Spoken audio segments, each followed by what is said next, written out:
Hey everyone, welcome back to my channel. तो आज के इस वीडियो में हम सीखते हैं आज के कुछ नए सेंटेंसेस, जैसे कि हम अक्सर बोलते हैं क्या तुम मुझे पागल समझती हो, या फिर तुम क्या मुझे पागल समझती हो, तुम क्या मुझे डरपोक समझती हो, फिर क्या तुम मुझे नौकर समझते हो। इस तरह के वाक्य हम अक्सर बोलते हैं। तो चलिए समझते हैं आज इस तरह के वाक्य को बनाने की इंग्लिश क्या होती है। और आज यही नहीं, इससे मिलते जुलते यानी पागल समझना, कुछ भी समझना, ऐसे भी कोई भी सेंटेंस आ जाए इसके जैसे हम बहुत सारे सेंटेंस बना सकते हैं आज के इस एक स्ट्रक्चर से। तो सबसे पहले समझते हैं क्या तुम मुझे पागल समझती हो। तो समझती हो यानी क्वेश्चन मार्क, यानी सवाल पूछे जा रहे हैं हमसे, प्रश्नवाचक चिन्ह लगा हुआ है। तो ये क्या हो गए, इंटेरोगेटिव सेंटेंस हो गए। तो यहाँ पर प्रेजेंट का सेंटेंस है, तो यहाँ पर हम क्या यूज करेंगे, डू या फिर डस का यूज करते हैं।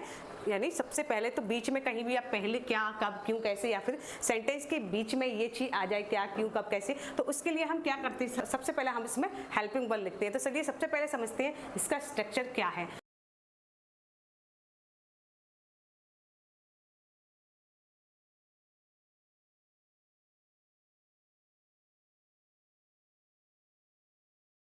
इसका structure helping verb plus subject plus considered या फिर थिंक लिख सकते हैं, plus object plus to be plus verb की फर्स्ट फॉर्म। तो चलिए बनाते हैं इसके थ्रू ढेर सारे सेंटेंसेस। तो पहला सेंटेंस हमारा, तुम क्या मुझे पागल समझती हो। तो इसके लिए हम लिखेंगे डू, डू सब्जेक्ट लिखेंगे यू, डू यू। इसके बाद लिखेंगे हम considered, do you considered. Object क्या है, मुझे, इसके लिए लिखेंगे me, do you considered me plus to be,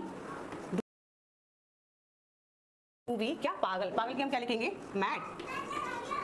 क्या होगा इसकी English, do you considered me to be mad. या फिर हम इस तरह से भी इसे बोल सकते हैं, do you think me to be mad, यानी क्या तुम मुझे पागल समझते हो। तो दोनों ही लिख सकते हैं, क्योंकि सेंटेंस को बनाने के इंग्लिश में ऐसे ऐसे वर्ड्स होते हैं जिनकी दो दो तीन तीन मीनिंग भी होती हैं, तो हम इस तरह से भी लिख सकते हैं। नाउ सेकंड सेंटेंस इज, तुम क्या मुझे डरपोक समझती हो। तो इसके लिए हम लिखेंगे do you considered me, do you consider me to be, क्या समझती है, डरपोक। डरपोक की हम लिखेंगे कावर्ड, कावर्ड, डरपोक या डरावना। तो क्या होगा इसकी English, do you considered me to be coward, यानी तुम मुझे डरपोक समझती हो। नाउ नेक्स्ट सेंटेंस इज, क्या तुम मुझे नौकर समझते हो। तो क्या पहले आए या बाद में आए, हेल्पिंग वर्ब हम पहले ही लिखेंगे। तो यहाँ पर हम लिखेंगे do you think me to be क्या समझते हैं, नौकर, टू बी सर्वेंट। क्या होगी इसकी English, do you think me to be servant, यानी क्या तुम मुझे नौकर समझती हो। नाउ नेक्स्ट सेंटेंस इज, क्या तुम मुझे भिखारी समझती हो। तो इसकी इंग्लिश हम लिखेंगे डू यू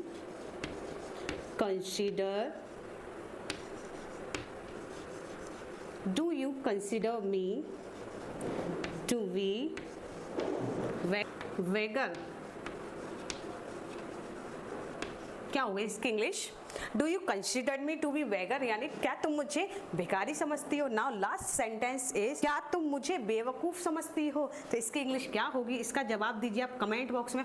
तो आई होप इस तरह के सेंटेंस, यानी सिर्फ यही नहीं, इस स्ट्रक्चर के थ्रू इस तरह के हम बहुत सारे सेंटेंस को खुद ही क्रिएट कर सकते हैं। तो इसका जवाब आप कमेंट बॉक्स में दीजिए, और इससे हटके भी आप बहुत सारे वाक्यों को इंग्लिश में बनाकर मुझे कमेंट बॉक्स में दिखा सकते हैं। तो आई होप वीडियो आपको पसंद आई होगी। वीडियो पसंद आई तो वीडियो को लाइक शेयर करना ना भूलिए, एंड इसी तरह से इंग्लिश सीखने के लिए प्लीज फॉलो माई चैनल। चलिए मिलते हैं अगली वीडियो में एक और नए स्ट्रक्चर के साथ।